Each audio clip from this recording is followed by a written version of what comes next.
Premier,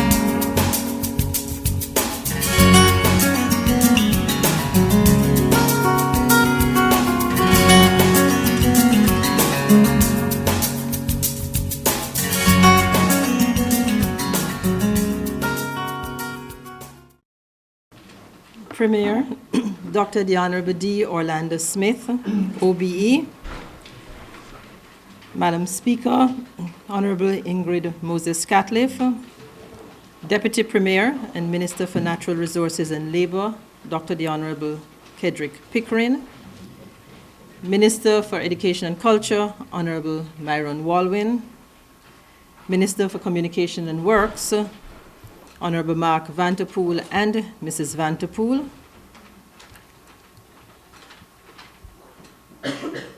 Senior Public Officers, Mrs. Brenda Letsom-Tai, Assistant Secretary and person responsible for the apprenticeship program in the ministry, Mr. Albert Wheatley, Coordinator for the Youth Employment Service, business partners, members of the media, young people, the most important group in the room this morning, good morning. I want to welcome each and every one of you this morning to what is considered another red letter day in the Ministry of Education and Culture. I am sure as you look at our Minister, Honorable Walwyn, and Mrs. Tai and all the other members of the Ministry of Education, you will see the pride beaming, because we are so happy to see this day come to fruition when we again launch another aspect of the many programs we have in the ministry to help the youth of this territory. So I want to welcome you all and thank you all for coming out and being a part of this ceremony this morning. At this point, I'm going to invite our Premier, Dr. the Honorable D. Orlando Smith, to give some remarks and ask you to welcome him as he approaches the podium. Thank you, Madam Master of Ceremonies. I know that you recognize the members of the government, but I have to do so again. So I want to recognize the Speaker of the House, Mrs. Ingrid Moses, the Deputy Premier, Minister of Natural Resources, Honorable Dr. Kedrick Pickering, the Minister of Communication and Works, Honorable Mark Vanterpool and Mrs. Vanterpool, and of course the man at the moment, the Minister of Education, Honorable Myron V. Walwyn, KBWP. Ladies and gentlemen, business owners, young people, good morning. I'm pleased to be part of another first for the BVI. This apprenticeship program and its related Youth VI website. I'm delighted that this government, through the Ministry of Education and Culture, in collaboration with our business community, is giving some 85 young men and women the opportunity to earn a living. Not only does this make them financially independent, it also boosts their confidence in this country they call home and in themselves. When the minister first approached me about funding the program, I did not hesitate to say yes. And that was for two reasons. Firstly, after all, this is why we spend thousands of dollars to educate our young people, whether at the high school, college, or university level, so that they can earn a living. And secondly, I was familiar with this kind of program. In fact, it was while I was in Gibraltar a few years ago that I was introduced to a similar program. I was pleased to learn at that time that more than 60% of the employers participating in that program decided after 1 year that the employee would become part of their staff. It could very well be the case here in the BVI, that after 6 months, many employers could consider and invite those apprentices to be part of their staff. You see, it's all about giving our young men and women a chance. Although this program might be slightly different to the one introduced in Gibraltar, the principle remains the same. I'm therefore confident that this program will enjoy as great a success as it has in other places. Indeed, when I hear employees turn down young people looking for work because they're lacking in experience, I'm reminded of the well-known conundrum. How will a person get a job having no experience? And how will that person get experience without a job? Well, here we are together, government and the business community, working hand in hand to solve that conundrum. Through the apprenticeship program, we expect that youth unemployment will be reduced as more unemployed young people will improve their skills base and find fulfilling and permanent jobs. The program will also help to prepare young men and women for working life, develop positive work habits, and understand the expectations of employers. Furthermore, through mentorship and working with skilled professionals, our young people would in turn develop their leadership abilities. I appeal to you young people participating here today to work hard, go to work early and stay late. Show enthusiasm for whatever you are called on to do and do to the best of your ability. Leave all the texting, the Facebooking, catching up on the local news, blogging and the like until you get home or until the weekend. Do not be afraid to make suggestions, to ask your supervisors for more work, and so on. I'm extremely grateful to the business community for agreeing to partner with the government in this venture. I continue to be very proud of the BVI business community as you continue to be such excellent corporate citizens.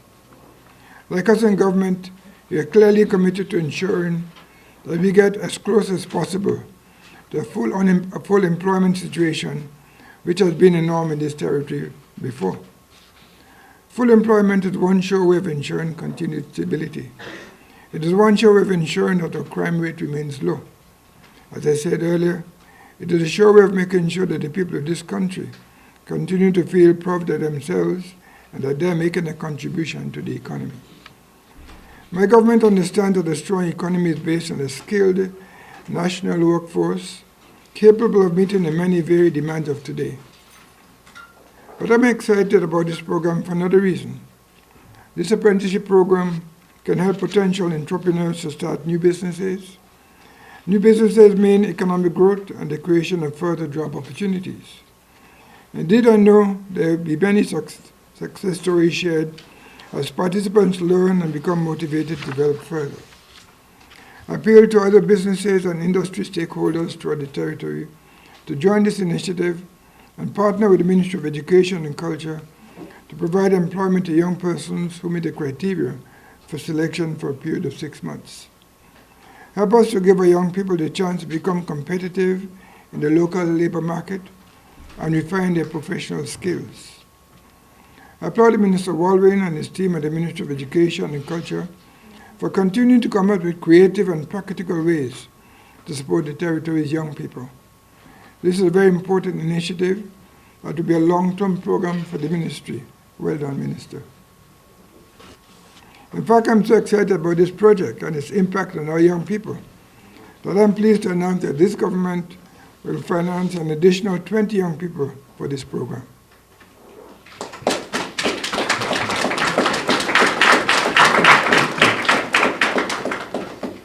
And by the same token, challenging other employers to come forward to match this contribution, thereby enabling more of our young people to start work. I leave it to the Minister Walwyn to work out the details of the program. You see, ladies and gentlemen, it is only through sustained youth development programs such as this that we will continue to chart the map towards a better, more prosperous Virgin Islands for our people for generations to come. Thank you. Distinguished ladies and gentlemen, but especially all you young people, a pleasant good morning to you. And I take my good mornings and good afternoons very seriously. Good morning to you. Good morning. Oh, thank you so much. Niccolo Machiavelli, back in 1532, said, and I quote, that there is nothing more difficult than to take in hand more perilous to conduct or more uncertain in its success than to take the lead in the introduction of a new order of things. And so I want to, as I make my contribution this morning, say congratulations to the Minister and the Ministry of Education and Culture for this initiative here this morning. I was reading an article in the New York Times yesterday. Interesting article, it's in relation to the job market. And the title of the article is Make Way for Generation X. Now, sorry, it's a make way for Generation Z. Now, I'd never heard of Generation Z. I've heard of Generation X, the so-called millennials. So the article caught my attention, and it says that there are about 80 million strong that makes up Generation Z, and they're referred to as Generation Zers. And some of you are looking at me as if, what in the world is he talking about? But the author of the article says that Generation Zers, he says, and I quote, to start with, they tend to be independent. And a 2015 Census Bureau report found that nearly a third of millennials are still living with their parents. Generation Zers are growing up in a healthier economy and appear eager to cut loose. They don't wait for their parents to teach them things or tell them how to make decisions. And he goes on to say, thanks to social media, they are accustomed to engaging with friends all over the world, so they are well prepared for a global business environment.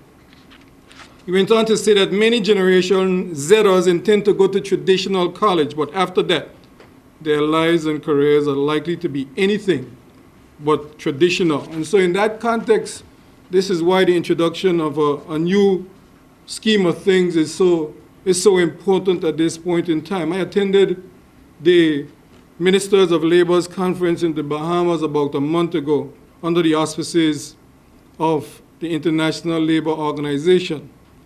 And the title of that conference was Decent Work for Sustainable Development. And amongst the topics that were discussed at that conference was the whole question of youth employability and the importance of having core work skills. Amongst the questions that were posed at the conference was the question of what are the core skills for employability? It asks the question of, what are the skills that are needed for work in today's world? Do the developed and developing countries need different core work skills? Why are core skills for employability that important? What do employers really want when they're seeking to have and recruit youngsters for the workplace, or anyone for that matter? One of the critical components that were discussed at that meeting was the whole issue of how to find a job and to remain active within the labor market. And there's this new concept that is being put forward by the international labor organizations with respect to the whole question of the responsibilities for skill development. And it is referred to as a tripartite agreement. And what that means is that there is a coming together of government, social partners, and individuals in the wider context of the workplace. No longer are we talking about the difference between capital and labor and government in between, trying to ensure that there's no disconsonance, so to speak. There's no fighting and quarreling between the labor and the capital. That's sort of old school. And in that context, we were happy to tell them that the BVI does not have trade unions. We've never had trade unions, and we do not have. And it's probably one of the blessings for the BVI, because that whole conflict, trade unions pulling this way and capital pulling the next way, is something that we have not had to contend with. But within the context of this tripartite agreement, it says that government has a responsibility for education, for pre-employment training, to help for individuals to achieve core skills. It talks about the training of the employed, unemployed, and people with special needs, something that I know our minister is very passionate about.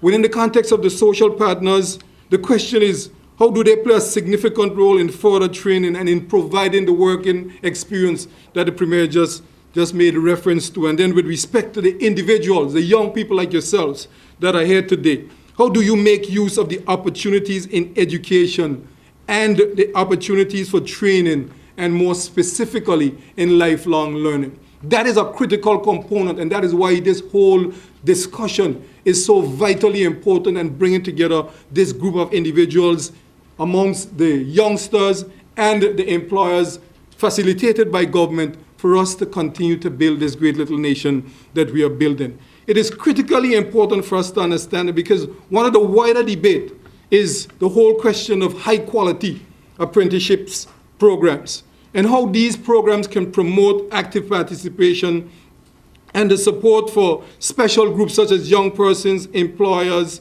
trade unions, etc., etc.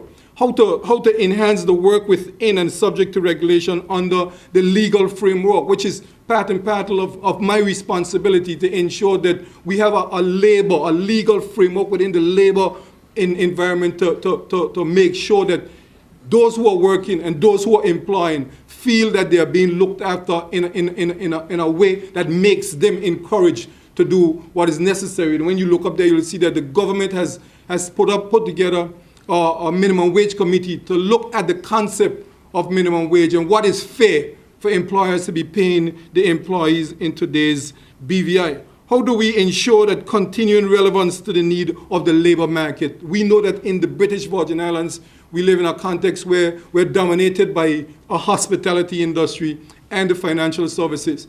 But the hospitality industry is the one that has the greatest potential for growth, and certainly the one that employs most BVI Islanders. And so it's important for us to carve out the areas that our people can become involved, and look forward to what the Premier continues to talk about, the whole concept of entrepreneurship, small and medium business enterprises. You know, it's one of my friends have put forward a concept in which he says that the next pillar of the BVI economy is the question of entrepreneurial development, and it fits smoothly into the concept of what the Premier has been preaching from day one. And so my responsibility is to ensure that we have, within the wider context of the BVI, a labor environment where those who feel that they are being disenfranchised can look to be a position where they can find what is necessary to make them to enjoy their work and to have peace at work. There is nothing like going to a job where you feel welcome, where you feel at peace, and you feel like you're making a contribution. So decent work is critically important. And so in the context of what the minister is doing here today is to help also, not only just to provide employment for younger persons, but to provide a harmonious and working relationship that will ensure that the employer at the end of your apprenticeship will be more than happy to employ you on a long-term basis, that you can look forward to having a purposeful existence within the context of the work you do. And so through collaboration with the social partners and the whole tripartite arrangement is to help promote the recognition and the validation of training through national bodies, all the social institutions that are coming together that will help you as younger persons to get the necessary qualifications and the competencies that are necessary for you to be able to be fruitful and productive, not only in your work, but in your life to come. And you know, the wise man Solomon in the book of Proverbs says that the man who wins may have been counted out several times, but he didn't hear the referee. I want you to hear that loud and clear. And Einstein summed it all up by saying that he who has never made a mistake in his life has never made anything. Congratulations to all of you. God bless you. God continue to bless God. I'm sitting here and my mind could not help but reflect back on 2012 when this initiative first began. Ms. Judith Vanterpool is right here. We worked together along with Ms. Mel Bahaj, where we work with 220 young people up at the Marine Services Center at the HLSCC. That began this program in February 2012. By September of 2013, we had placed right around 215 young people in jobs. That was in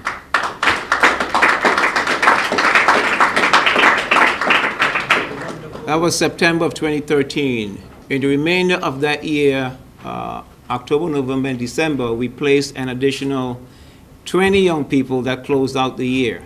For 2014, we had roughly 153 registrants came through the program, and we were able to place about 85 of those. That brings us to well over 300 young people that have been placed since the beginning of the program.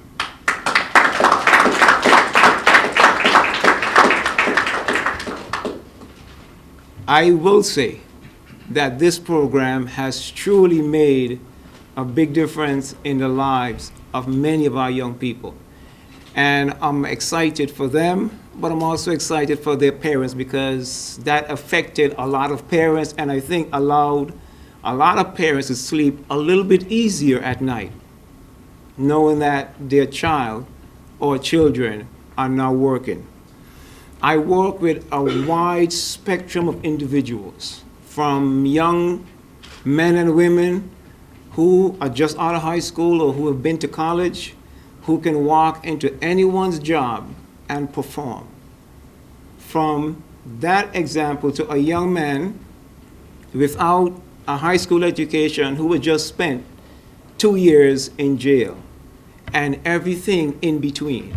It's very interesting, the diversity of the group that come through the program, but our commitment is to help as many as we can. Will we be able to help all? No. But I can tell you we have helped many. One of the things that I do, and I just wanted to walk with an example of resumes, for example, and what I encounter on a daily basis. And I walk with kind of a before and after. Believe it or not, and I hope you can see this, some young people have this as a resume. I hope you can see this. This is their resume. This is what this one individual was sending out. When we get finished, or when I get finished with the same information that's here, this is the end product. And it makes a big difference, because she was home for almost a year, couldn't find work. Within 2 weeks, she was employed at Guana Island, and it's almost 2 years, and she's still there working. So it makes, I'll use one more, not as bad as that one, as extreme, but certainly a little bit different. This was the resume. This is a young lady who worked at a very established bank. This was the resume here that she brought in before to me. She was looking at a job. When I got finished, you can see the difference in the document. It makes a big difference, and a lot of time our young people just don't know, and they need that special assistance and that special help. And those are the things that I do. As you know, I also work with their personality profile, getting them to understand what is it that they bring to the workplace. If you are an engaging, interactive person, then you're suited to customer service. If you're more quiet, reserved, you're more task-oriented, I kind of tend to push them there. I've also had a couple of different scenarios of work with that's very interesting. As far as people who've come through the program, I've had a young man that is no longer working and actually is now in jail. And that's one of the realities that we face with our young people. A young man that we lost that was close to me, Paul Prentice, was a registrant by me. He was so willing to work, and he actually got a job. Now he's no longer with us.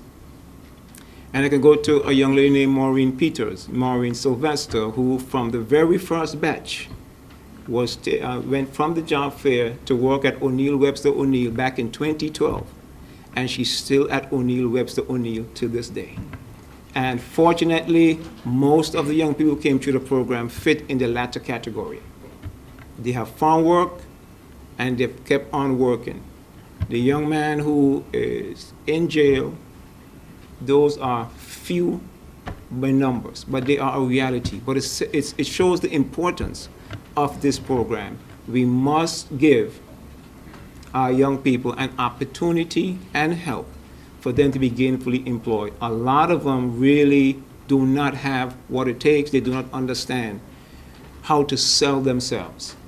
Luckily, last week, Judith and I sat with about 82 of them, prepped them for today. They are excited about today.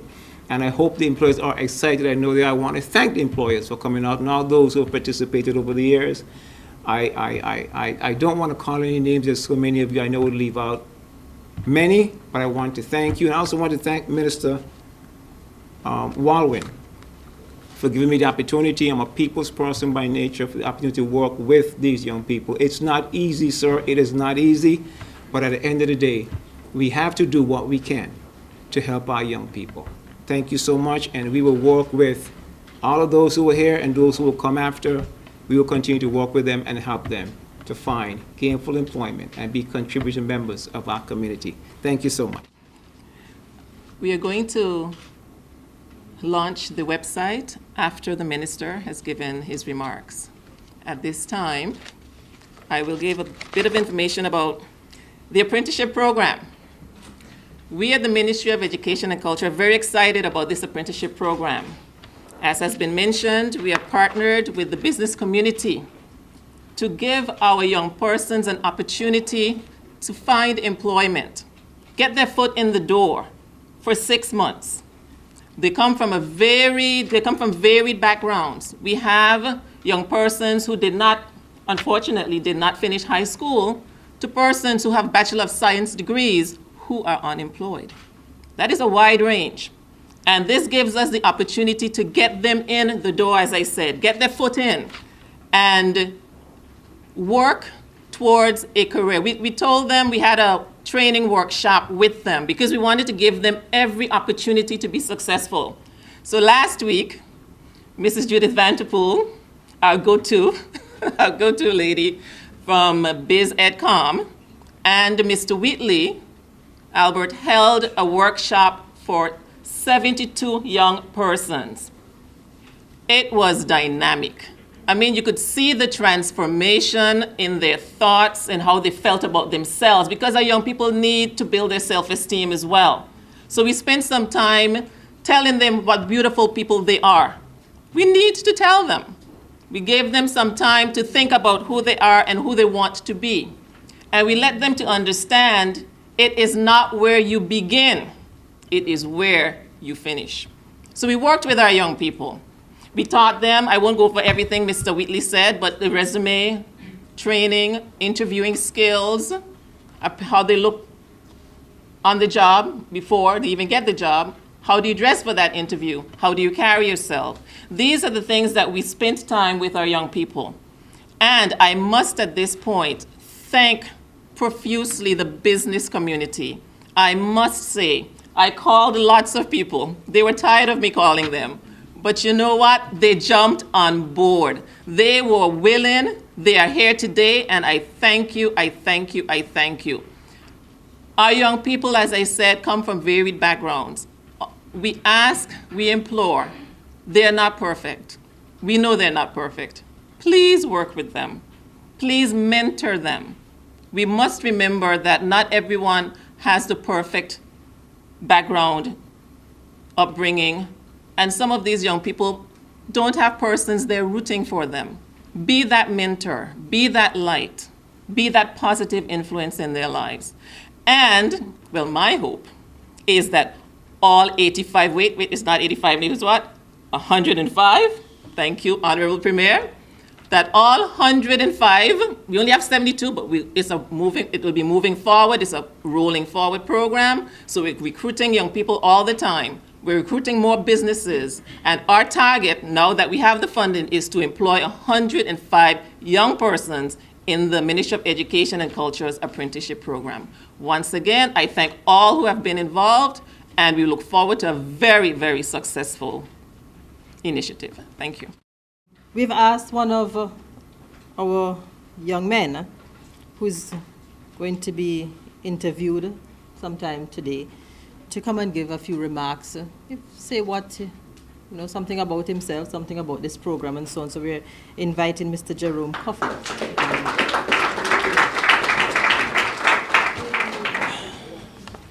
Good morning. I recognize the protocol already established. My name is Jeremy Coffey. I've been unemployed for a couple months. I guess I'm more of in the IT field. I do dabble in many other things, but that's where my passion is. I would just like to come up here and thank Miss Edith Vanterpool, Miss Brenda Tai, and Mr. Albert Wheatley for coaching us and giving us the knowledge to help us through our job experience and to give us the strength and courage, I guess I could say, to pursue the jobs that we all want and to continue doing whatever it is that we do in our best of our abilities to better ourselves, better whatever jobs that we get into. And so, again, I would like to extend a special thanks to you all. Again, I would like to also thank the Ministry of Education and Culture and the Honorable Mr. Myron Walwyn for putting this program in place. For without it, I honestly don't know where I would be today, as well as many of my colleagues, I guess I could say. So again, thank you. Now, as short as the sessions might have been, I must say that there's been a lot that was packed into those small time frames, and it is very well appreciated, greatly. So, I mean, I myself, I don't know what I'll get you guys, but at some point I'll get you guys something. Just as a small token of my gratitude. Now, to everyone else on the apprenticeship program, I know some of you are eager and maybe some nervous, but I can say for a fact with what we've learned over these past few days, you will all be fine. You'll all get through today, and at the end of the day, I hope each and every one of us will have a job in whatever field that we specialize in. And in getting that job, I hope that we all continue to try our best and move forward in whatever job we have and try to keep it as long as possible. I also hope that we grow in whatever positions that we get and make a life out of it.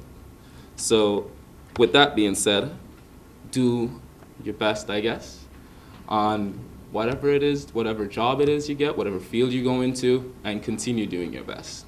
I'd also like to thank the companies who are involved in the apprenticeship program.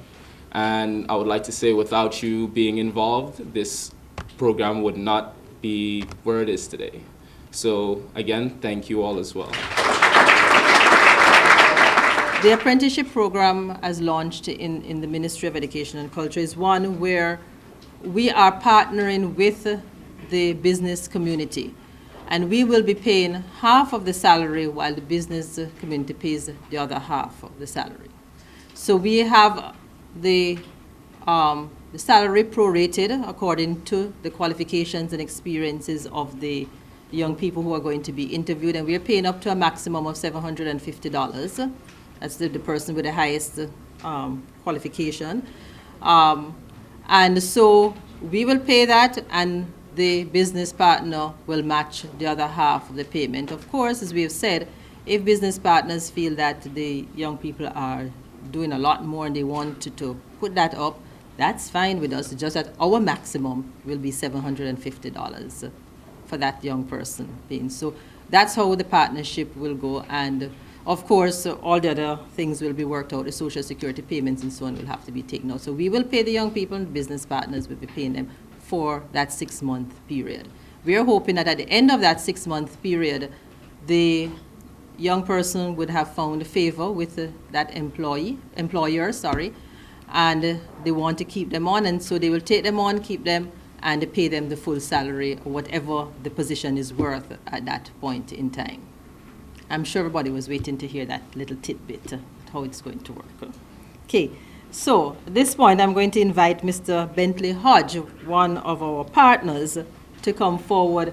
Mr. Hodge, when I saw him in the meeting that we had with the business partners, the enthusiasm was just oozing. He was so happy to be on board and thought that the program was such a wonderful program, as well as all the other persons who were in the room. And we're, as have been said before, we're extremely thankful to all the businesses that came forward and decided to partner with us, and we hope to see other businesses coming forward, so please spread the word. Mr. Hodge? I would like to take this opportunity as a member of the business community to encourage other businesses to join suit in joining with the Department of Education to continue to employ our young people. I was very proud of Mr. Cuffey this morning, and he gave us hope that our young people can and are will be productive members of our community and our society. I myself, I've been in the industry for 25 years, and I'd like to kind of repeat some of the words that I've heard this morning, that you're not going to always end up where you started. 25 years ago, I started as a data entry clerk at the moorings in the supply room, and now I manage Marine Max Vacations, which is on the cutting edge of the marine industry. And I'd like to encourage our young people to get involved in whatever field that you want to be in. It varies from IT or customer service. If you're into more technical fields, whether it be mechanical or electrical, I just want to encourage you to stay focused, and whatever opportunities that are presented to you, that you take full advantage of it, so that you can become successful and be a contributing member to our society. So again, I'd like to thank Mr. Walwyn, Department of Education, and everybody else who has partnered with them in making this program successful. Thank you very much, Mr. Hodge. And now it is time for me to invite our Minister, Honorable Walwyn, to come forward. I know he has been waiting for this moment. He has been pushing us hard to make sure that this becomes a reality. And so please join me in welcoming Honorable Myron V. Walwyn to give his remarks. Dr. Potter, the Premier, Honorable Yolanda Smith, OBE, Speaker of the House, Honorable Ingrid Moses Scatliff, our Deputy Premier, and Minister of Natural Resources and Labour, Honorable Kedrick Pickering, the Honorable Mark Vanterpool, senior officials who are here from the Ministry, Ms. Brenda Letsamtai, members of the business community, we thank you very much for being here, and members of the press, and of course, our young people, good morning to you. Good morning. Today I'm delighted to have this occasion to deliver to the territory's youth additional opportunities provided by their government for their personal and professional advancement. The secret message communicated to most young people today by the society around them is that they're not needed, that the society will run itself quite nicely until they, at some distant point in the future, will take over the reins. Yet the fact is that the society is not running itself nicely, because the rest of us need all the energy, all the brains, all the imagination and talent that young people can bring to bear down on our difficulties. For society to attempt to solve its desperate problems without the full participation of even very young people is imbecile. I could not have stated the importance of young people to our society more clearly. So I borrowed these words from writer Alvin Toffler. Toffler's words resonated with me because I've heard our youth cry out to participate in the development of the territory. And at the same time, I've also heard the adults in our society complain about the preparedness of our young people to assume their positions in the Virgin Islands. Prior to being an elected member of the Virgin Islands House of Assembly, I had the chance to speak with a variety of persons in the territory on the challenges they faced personally and challenges the country faced. Over and over again, I found myself engaged in conversations with mothers, grandmothers, aunts, and fathers complaining about how hard it is for their young family members to find employment in their own home.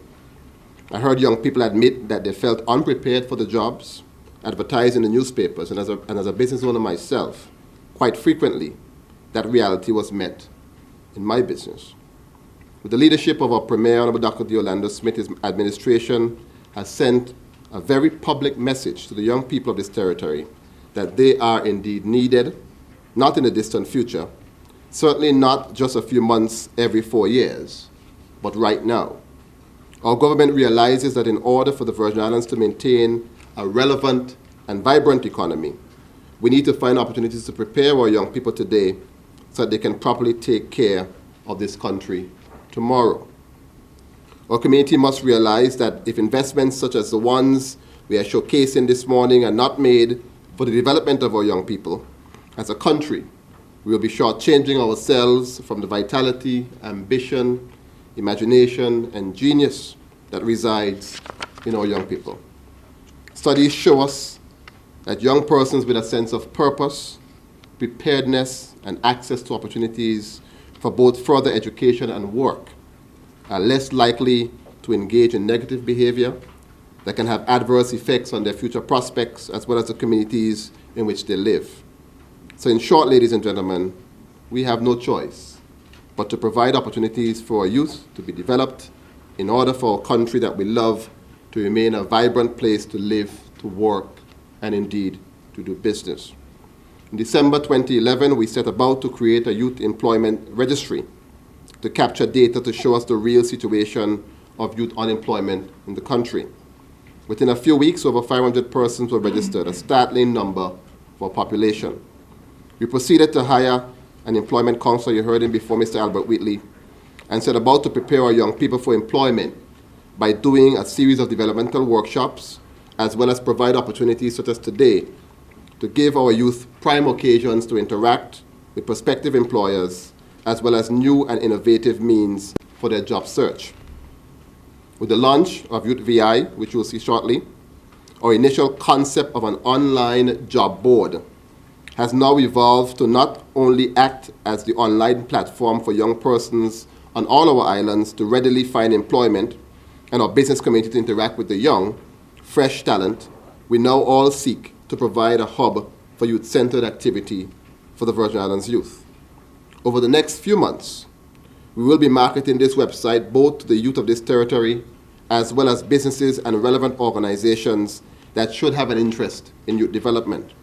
The site's flexibility will allow us to have a calendar of events for government and non-governmental opportunities for the enrichment of our young people, whether it may be workshops, government initiatives, or even international news relevant to the youth of the Virgin Islands.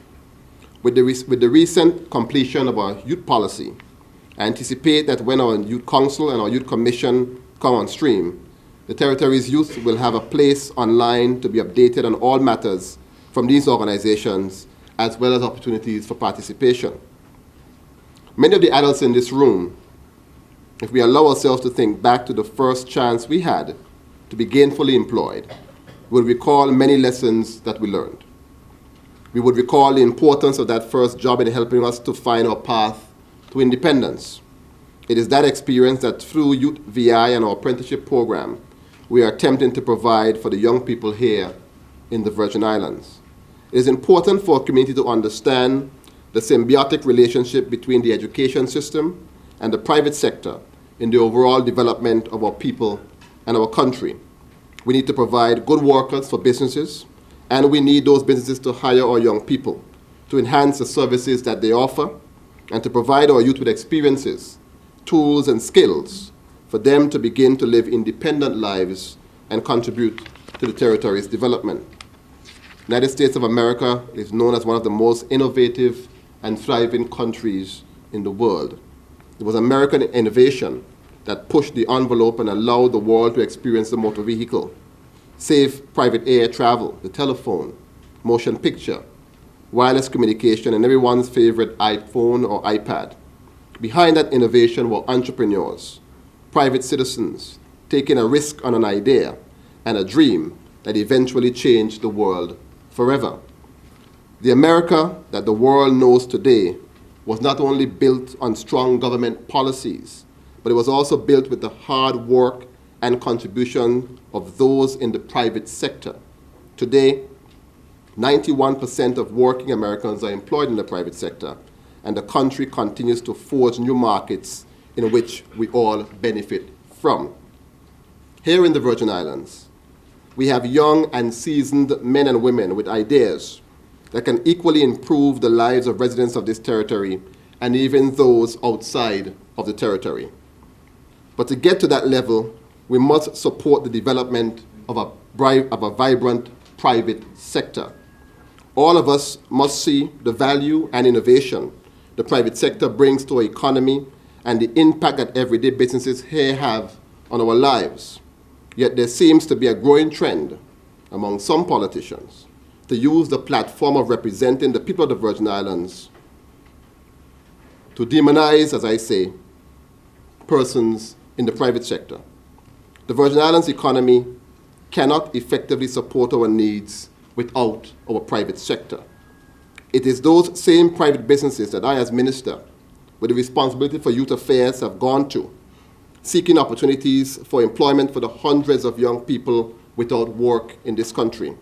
The public sector cannot employ everyone, but if the mission of some politicians to tear down members of the private sector succeeds, who will employ those young people seeking their first opportunity to gain employment and their chance to live independent lives?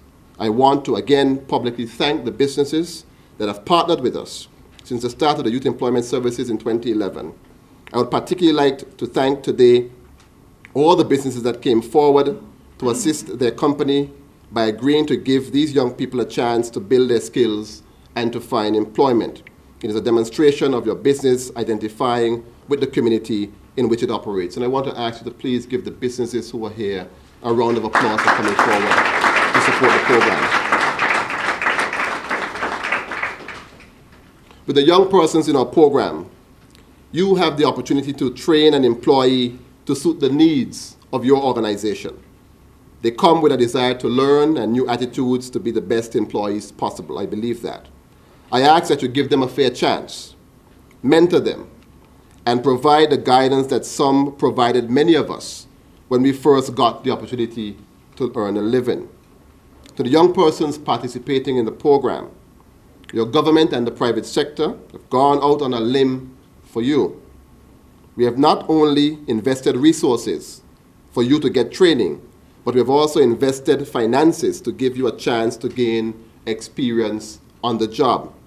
I repeat, this opportunity is about experience you'll be getting that will allow you to access further opportunities. If you are into making a few dollars just to hold you over, then this program is not for you. I ask that you give this apprenticeship program your very best effort. Show up to work with a positive attitude and mind ready to put in an honest day's work. Be prepared to bring your youthful enthusiasm, creativity, and sharp minds to add value to your new place of employment. I will be personally checking on all of you, and I do not expect to hear any bad reports from any of our employment partners. Young people, this is an opportunity of a lifetime, and I beg you not to waste it. We want the very best for you, and our entire community will be looking on and cheering you on. I want to say a special thank you to the Premier and the Minister for Finance, who continues to demonstrate that his administration is not just about lip service when it comes to the territory's youth. His administration understands that the young people of the Virgin Islands deserve more than a few basketball tournaments and a few petty contracts. The young people of our islands deserve real opportunities to advance their lives independent of any politician. As you have heard this morning, he has approved funds to allow us to hire an additional 20 young persons through our apprenticeship program. I want you to give the Premier of the Virgin Islands a round of applause.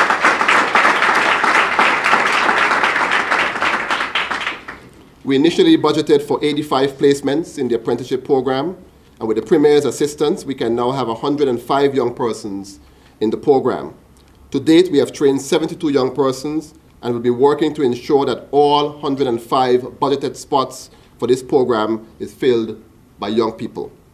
I would also like to thank Mrs. Judith Vanterpool and Mr. Albert Wheatley, who continue to work with our young people, preparing them for job interviews and teaching them the important skills for them to be successful on the job and in life. I want to thank very much, of course, my very able Permanent Secretary, Dr. Marcia Potter, for working steadfastly with me to put this program together. I must also thank Assistant Secretary Brenda Letsamtai, who has continued to be a key person in helping to see that our youth development projects come to fruition, and I remain very grateful for her hard work and her support.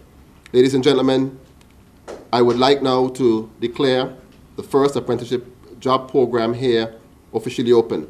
Thank you, employers, and I wish you young people all the best today in your job endeavors. Thank you very much.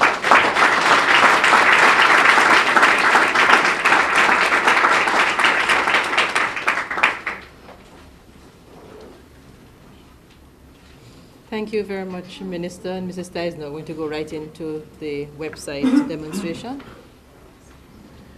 This is the homepage of Youth VI.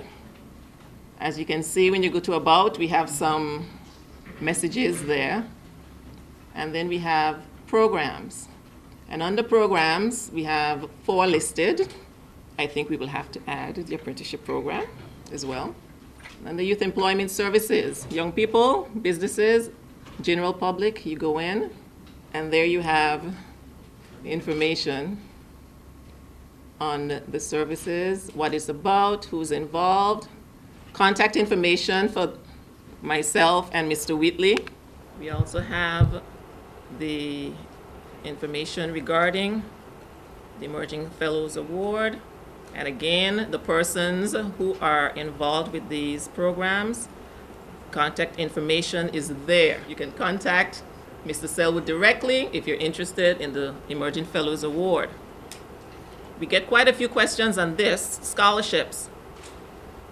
We have 2 types of scholarships. We have scholarships that are awarded at graduation, and we have scholarships that you have to apply for. And these young ladies here, Mrs. Carol McCollin and Miss Sabrina Matthew, are the face of the persons you need to contact. So instead of, there it is, exactly who you need to contact, all the information you need, the background information about these particular programs. We will be posting news items that we believe will be able to assist our young persons in their development, their professional development, their personal development. These are just a few that have been posted for us thus far. 7 career tips. Young people can go in themselves and find that information. Now, every person that deals with the young people in any department, from the Department of Youth Affairs and Sports to the Ministry of Education and Culture, can be found in this page. You have the program coordinator, and you can go right in and contact them right here in this page. You put your name, email, and send the message. And one of the features of this program is that we want to populate it with the young persons being able to go on and upload their resumes. Now, before the young people can do that, they have to register with Mr. Wheatley, because we want them, again, to put their best foot forward so they have a proper resume, as he demonstrated, to be uploaded onto the system. On this site, we hope that a young person seeking employment can just go in, you can find a job. So when they go in, it tells you the latest jobs. Do you want a full-time job? Do you want a part-time job? The internship jobs will be here as well. And is it a special project? And then you have line marketing manager. It gives you some information. It tells you what they're looking for, and I like this. It tells you exactly what qualifications you will need and what the ideal candidate would look like. So the young person, even before they go any further, can evaluate for themselves, am I eligible for this position? Likewise, employers or businesses will have the opportunity to look for young persons. Businesses can go directly to the site and post their business information. If you're looking for a laborer, you go on, you say who you are, your contact information, and what you want to find. So we make it direct. There's not a third party. The businesses can go and find young persons can go and find employees whom they wish to apply to. We encourage businesses and young persons to start populating those pages, and we hope to have it effectively up and running by later today. Thank you.